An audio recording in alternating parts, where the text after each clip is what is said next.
In the golden age of Hollywood, beloved icons of the silver screen often had complicated love lives. Sure, there were plenty of stars who had carefree, short-lived flings and affairs with their fellow entertainers, but many of them were looking for something more substantial than a quick roll in the hay. Join Facts First as we take a closer look at a few old Hollywood power couples and how their relationships panned out.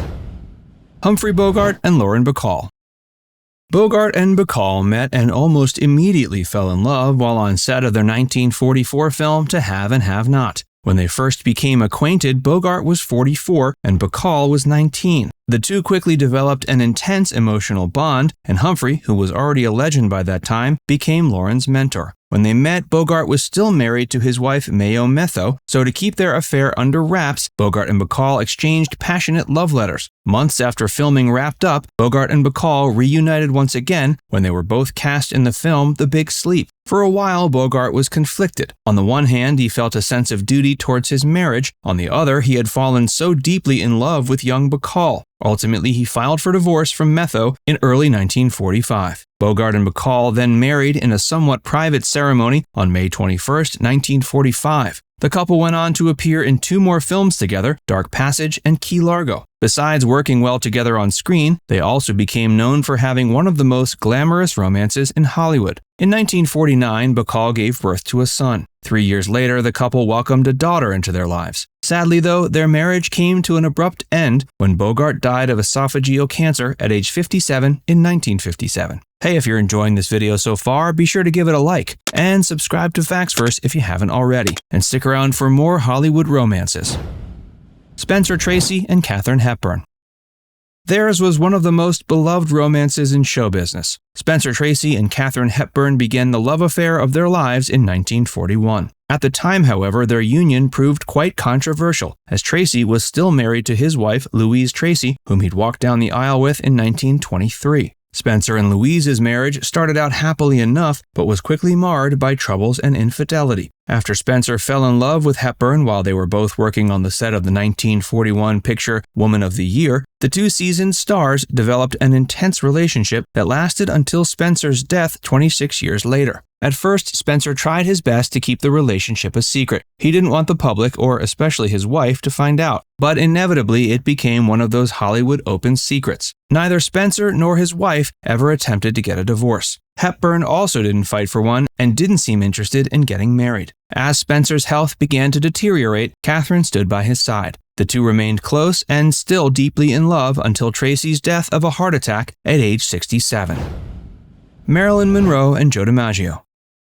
She was Hollywood's most famous bombshell, and he was one of the greatest baseball players of all time. While Monroe certainly had her fair share of romances, arguably her most publicized one was with DiMaggio. When the two first got together, the tabloids and newspapers had a field day, documenting their very passionate, albeit often volatile, romance. They started dating in 1952 after DiMaggio asked a friend of his to arrange a dinner date with the Some Like It Hot star. While they tried to keep their romance as low profile as possible, the press wasn't about to let that happen. On January 14, 1954, they exchanged marriage vows at San Francisco City Hall. They spent their honeymoon in Japan. The marriage was troubled by Joe's discomfort over Monroe's status as a sex symbol. He wanted to settle down with her and have children. But after Monroe famously filmed that scene in the film The 7-Year Itch, the one where she stood over a subway grate letting the air blow up her skirt, DiMaggio became enraged. It was ultimately jealousy and differences in opinion that led to the couple filing for divorce in October of 1954, less than a year after they had tied the knot. It is said they reconciled 8 years later and were close to remarrying, but sadly, Monroe died of a suspected drug overdose that same year. For the next 2 decades, DiMaggio sent roses to Monroe's grave several times a week. When he passed away in 1999, reportedly the last thing he said was that he would finally get his chance to see Marilyn again.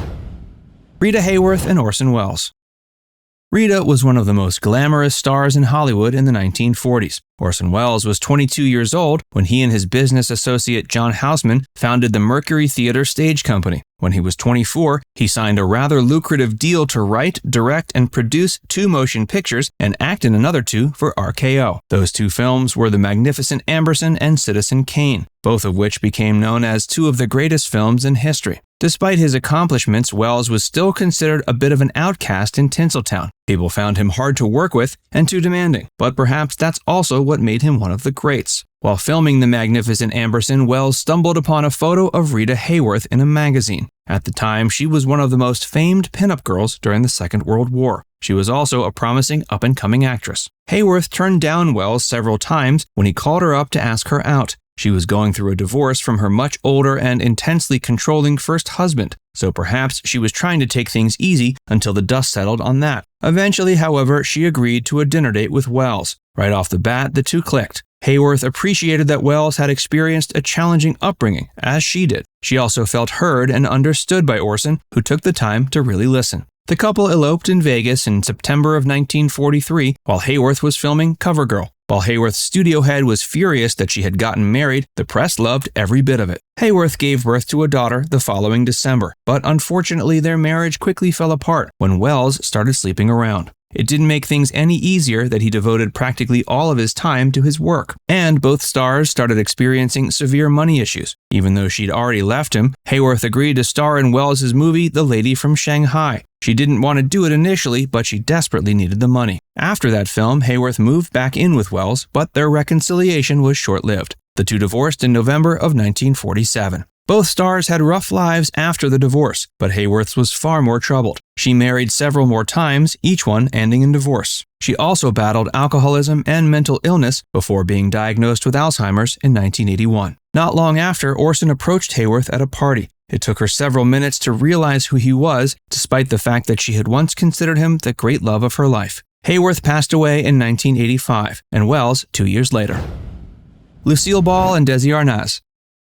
These two legends met while filming Too Many Girls in 1940. They fell deeply in love immediately and eloped that same year. In 1944, they separated briefly due to Arnaz's infidelity and drinking problem. Lucy considered divorcing him at the time, but she decided to give him another chance. In 1951, they created what would become one of the most watched and influential sitcoms of all time, I Love Lucy. Later that year, Ball gave birth to a daughter she named Lucy Arnaz. 2 years later, they had a baby boy named Desi Arnaz Jr. While I Love Lucy was a huge success and spawned popular spin-offs, in the end, it proved to be the undoing of their marriage. After the divorce proceedings years later, Arnaz said he felt like he and his wife never had any time for themselves. They spent all day working together and had to come home and live with each other. Beyond that, he had become insecure about being married to a huge star. For all these reasons, Arnaz leaned heavily on the bottle. In time, he stopped coming home on weekends and was often seen with other women. In 1960, Ball decided enough was enough and sued for divorce. Even though their marriage ended, Desi and Lucille remained close friends for the remainder of their lives. Now it's time to hear from you. Which of these old Hollywood romances stood out the most to you? Let us know in the comment section below. And before you go, make sure you give this video a like and subscribe to FactsVerse if you haven't already. Click the bell icon to stay updated on all our latest content.